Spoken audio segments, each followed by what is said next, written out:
I've got no roots, but my home was never on the ground. I've got no... Une nouvelle vidéo, mais juste avant ça je voulais vous dire quelque chose. En fait en ce moment j'ai pas beaucoup de vues et surtout très peu vous plaisent plus, donc ça dites le moi en commentaire, ou si c'est parce que justement vous ne voyez plus mes vidéos ou quoi. Donc je sais que c'est chiant à force d'entendre tous les youtubeurs dire ça, et c'est vraiment important et ça nous fait vraiment plaisir. Si vous pouvez activer la petite cloche à côté de s'abonner, ça vous permettrait en fait de recevoir une notification quand je sors une vidéo, et au moins vous êtes sûr de pas les manquer, parce que j'ai l'impression qu'en fait plus personne ne voit mes vidéos. Pour les youtubeurs ça nous fait un peu de la peine de dire que nous on prend du temps pour faire nos vidéos et derrière si personne les voit ou les regarde, on a l'impression de travailler un petit peu pour rien. C'est juste un petit aparté. 15 astuces pour être plus organisé et plus productif dans sa vie. Je suis quelqu'un vraiment qui est très organisé. Tout est super organisé dans ma vie, je supporte pas quand c'est le fouillis. Faut que toute ma vie soit organisée, autant dans ma maison que dans mon planning, que dans tout. Aujourd'hui j'ai réuni 15 astuces que je vais vous donner pour être plus organisé dans votre vie si vous êtes quelqu'un de bordélique. Je pense que ces conseils pourraient vous aider. Premier conseil, donc ça va être de se fixer des horaires pour les jours à la maison. C'est-à-dire que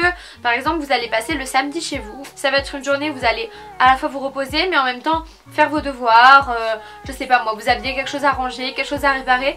En fait je vous conseille de vous fixer des horaires. Vous prenez un papier, vous prenez une to-do list ou quoi, vous mettez vraiment des horaires, parce que le problème c'est qu'en se mettant pas des horaires, on va peut-être déborder trop longtemps sur quelque chose qui nous fait plaisir. Au final il va nous rester que 20 minutes pour faire quelque chose qui nous saoulait et qu'on repousse depuis pas mal de temps. Par exemple je me réveille à 7h, jusqu'à 8h je reste tranquille, de 8h à 9h30 je vais réviser, ensuite je fais une petite pause jusqu'à 10h, je reprends à 10h, histoire de rester cadré quand même si vous êtes chez vous, et de pas rester toute la journée en pyjama. Deuxième conseil, donc ça va être de vous faire un planning à la semaine. Donc moi je sais que dans mon bullet journal je me fais vraiment un planning à la semaine. Chaque jour je me mets tout ce que je dois faire, donc à la fois mes rendez-vous, mes heures de cours, les heures où je suis au travail, tout ça, et aussi ce que je dois faire, mes to-do list. Voilà, vraiment je me fais un planning à la semaine sur une double page. Je dois avoir toute ma semaine avec les tâches que j'ai faites, celles que j'ai pas encore faites, mes plannings, tout ça. Je récapitule tout ce que vous devez faire. Troisième conseil, donc ça va vraiment être de vous faire des to-do list. Voilà, je fais tout le temps des to-do list, ça permet de ne pas oublier. Ça permet déjà dans votre tête d'être plus clair, parce qu'on se dit attends faut que je fasse ça, faut que je fasse ça, faut pas que j'oublie ça. Au moins là c'est noté, vous êtes sûr de pas les oublier, et en même temps quand vous avez une petite pause, pouf on y retourne, qu'est-ce qui me manque à faire, ok je le fais. Ça permet vraiment de gagner du temps et d'être plus organisé, de ne rien oublier surtout. Quatrième conseil, ça va être de ne faire qu'une seule chose à la fois. Le problème de beaucoup de personnes ça va être qu'ils vont commencer quelque chose, par exemple ils vont commencer à ranger, puis de là ils vont voir quelque chose, alors ils vont le prendre, ils vont faire, et puis au final ils vont faire autre chose, puis au final ça fait qu'ils vont se retrouver à avoir fait deux choses en même temps et aucune des deux sera terminée. Donc vraiment concentrez-vous pour faire seulement une seule chose à la fois, ça vous permettra vraiment de gagner du temps au final. Cinquième conseil, ça va être d'utiliser un seul carnet. Donc je sais pas si vous êtes comme moi, mais moi je note tout. Je note tout et j'ai des tonnes de carnets parce que j'aime beaucoup, donc comme beaucoup de youtubeuses j'aime mettre des trucs par là, les trucs par là. Au final vous recherchez quelque chose, vous savez plus dans quel carnet vous l'avez mis, ça fait perdre un temps fou. Alors que si vous aviez eu un seul carnet pour tout noter, ce sera plus simple. Donc par exemple moi maintenant c'est dans mon bullet journal que je note tout, et au moins c'est plus simple. Donc que ce soit mon planning, mes to-do list, mes dépenses, mes vidéos, tout, je note tout dans mon bullet journal et c'est beaucoup plus simple. Sixième, je réponds pas pendant une semaine, me retrouver avec des mails énormes, plein de mails, enfin c'est n'importe quoi. Par exemple tous les 2 jours vous ouvrez tous vos mails, vous lui répondez, tout ça, ça permet vraiment beaucoup plus clair déjà dans ces mails, parce que le problème c'est que souvent moi je connais des gens qui ont genre 500 mails pas ouverts. Septième conseil, donc je pense que tout le monde est comme ça, il y a des tâches qu'on doit faire depuis super longtemps, qu'on repousse depuis super longtemps, comme par exemple aller chez le dentiste. Je vous conseillerais pour toutes les tâches que vous repoussez, que vous n'avez pas envie de faire, de vous prévoir une journée où vous le faites. Une journée où vous prévoyez toutes ces tâches. Comme ça à la fin de la journée vous vous direz c'est bon, je les ai enfin faites. Parce que le problème c'est qu'on les repousse tout le temps et au final on les fait pas. Huitième conseil, et ça c'est vraiment un conseil qui m'est propre, c'est de ranger toute votre maison, votre chambre avant de dormir chaque soir. Moi je sais que personnellement si la chambre n'est pas rangée avant de dormir, j'y arrive pas franchement, à part si vraiment je suis malade ou je suis vraiment fatiguée, je rentre de soirée au cas, là ok c'est pas rangé, mais sinon tous les soirs vous verrez ma maison avec du bordel. Franchement c'est l'horreur, je peux pas, tout simplement j'ai trop du mal, j'ai besoin que ma chambre soit rangée pour pouvoir m'endormir dans mon lit. Si je regarde ailleurs avant de dormir, je vois que tout est rangé, tout est bien cadré, ça permet vraiment d'avoir l'esprit libéré, de se réveiller le matin tranquillement en se disant j'ai rien à faire, j'ai juste à me préparer, c'est pas le bordel, quand je rentrerai ce soir ça sera pas le bordel, voilà, au moins c'est tranquille. Le 9e conseil, ça va être quand vous faites votre to-do list, par exemple une journée vous avez une to-do list, ça va être de faire les choses les plus pénibles en premier, et ça c'est vraiment un conseil qu'il faudrait que je suive plus, Moi je sais que j'ai des to-do list longues comme pas possible et elles sont tellement longues que du coup je préfère faire toutes les tâches qui me plaisent en premier et au final j'arrive à la fin de la journée, j'ai pas fait celles qui me saoulaient et comme je vous ai dit une fois, je les repousse. Et le problème c'est que vraiment une fois que vous aurez fait les tâches les plus pénibles en premier, ça sera vraiment facile de faire les autres à la suite. Le 10e conseil, ça va être d'organiser vos repas à l'avance, d'organiser vos repas à la semaine ou alors sur 3 jours à l'avance. Et bon, pour chaque personne les tâches les plus pénibles, moi je sais que j'ai un devoir à continuer et celui-là il me saoule et il est trop long et à chaque fois du coup je le repousse. Mais vraiment si vous commencez par les choses les plus pénibles, après finir votre to-do list ou finir votre tâche, votre journée passera beaucoup plus simplement. Ça va être beaucoup plus simple et beaucoup plus tranquille pour vous je pense de faire les autres tâches que vous avez à faire.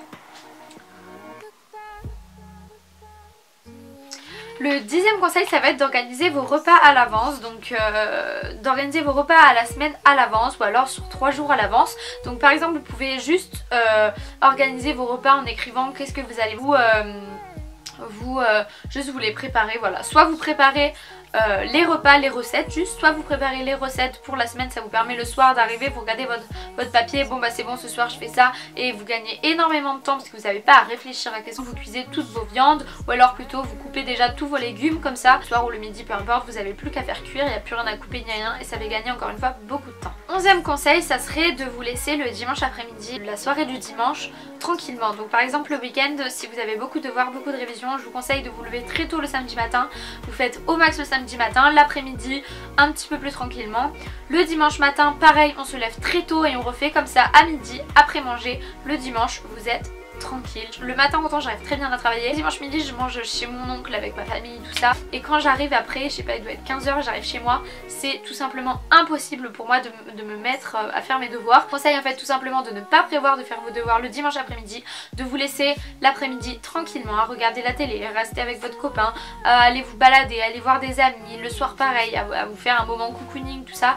Comme vous voulez mais de vous laisser tranquillement. Par contre le samedi et le dimanche matin d'être à fond, de faire vos devoirs, de faire tout ce que vous devez faire comme ça le dimanche après-midi vous êtes tranquille et vous pouvez vous reposer avant d'entamer une nouvelle semaine. 12e conseil, donc ça c'est un conseil que je fais depuis toujours en fait, j'ai l'habitude de faire ça depuis que je pense je suis au collège, c'est de préparer mon sac et mes vêtements la veille. Je sais que mon copain ne fait pas ça, ça lui fait perdre énormément de temps le matin. Moi je sais que tous les soirs avant de dormir, mon sac est prêt pour le lendemain matin avec tous les cours que j'ai, comme ça je suis sûre que je n'oublie rien dans la précipitation si mon réveil sonne en retard tout ça.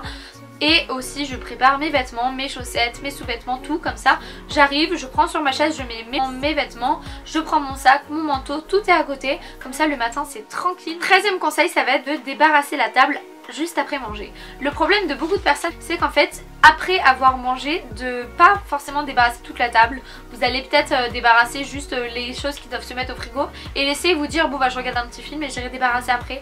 Franchement je vous conseille vraiment pas ça parce qu'après on a la flemme, ce qui fait qu'on n'a peut-être pas laissé les assiettes mais on laisse les bouteilles d'eau, on laisse pas mal de choses sur la table et après on a la flemme, on se retrouve le soir avant de dormir, non finalement on va pas le faire et donc le lendemain matin on va le faire, enfin voilà. Franchement je vous conseille vraiment pas parce qu'on fait que de repousser après avoir mangé, de débarrasser directement et après de se mettre à faire autre chose. 14e conseil, ça va être de faire un tri chaque mois. Je sais que personnellement moi c'est quelque chose pareil que je fais depuis plusieurs années, mais c'est par exemple en début de mois de faire un tri dans vos vêtements et de mettre en vente par exemple ce maquillage, qu'est-ce que j'ai fini, qu'est-ce que je n'ai pas fini, et de faire un tri pareil dans mes soins, dans mes classeurs, dans mes cours. Vraiment, je vous conseille vraiment chaque mois de faire un grand tri dans votre chambre, comme ça fait que vous vous retrouvez jamais au bout de 6 mois faire en fait un gros ménage de printemps, c'est long, c'est chiant. Et enfin le 15e conseil que j'ai à vous donner, que chaque chose ait sa place. Ça peut paraître tout con en fait de donner ça comme conseil, mais c'est vrai que moi vraiment chaque chose a vraiment sa place et qu'à chaque fois on les pose au même endroit. Vous trouvez pas le scotch parce que vous savez plus où est-ce que vous l'avez mis, vous allez en racheter puis au final 2 semaines après vous allez le retrouver. Donc voilà tout le monde, c'est tout pour mes 15 conseils. J'espère vraiment que cette vidéo vous aura plu, que ces conseils vous aideront. En tout cas encore une fois je vais vous redire ça, je suis désolée si c'est un petit peu embêtant, mais n'hésitez pas vraiment à vous abonner à ma chaîne et à activer la petite cloche pour recevoir des plays plus ou quel type de vidéo vous aimeriez voir en ce moment. Je vous fais de gros bisous et on se revoit dimanche prochain pour une nouvelle vidéo. Bisous.